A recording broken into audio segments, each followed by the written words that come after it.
আসসালামু আলাইকুম ওরহমতুল্লাহি ওবরকাতুহ। আমি আপনাদের সম্মুখে একটা ভালো আমল নিয়ে আসলাম। আপনারা ভিডিওটি পুরোপুরি দেখবেন।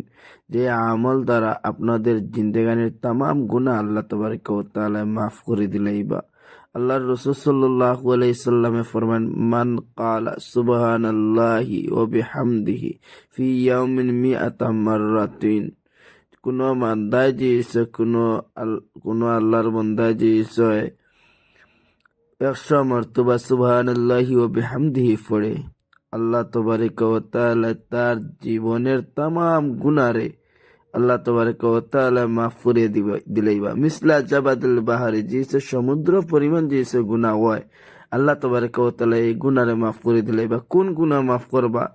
ও গুনাহ মাফ করবা যে তুমি তোমার শরীর দ্বারা, বডির দ্বারা যে সমস্ত গুনাহ অকল করিয়া গেছো, এই গুনাহগুলো আল্লাহ তাবারaka ওয়া তাআলা মাফ দিবা। মানুষের মাল মারছো না, মানুষের লগে দুশ্মনী করে জমি জায়গা টেলাটেলি করছো, এই ইত্যাদি মাফ দিতা না। তোমার নিজস্ব গুণাগুলো আল্লাহ তাবারaka ওয়া তাআলা মাফ দিবা। আমরা আমল করার মতো তৌফিক দিতা। আসসালামু আলাইকুম ওয়া রাহমাতুল্লাহি ওয়া বারাকাতুহু।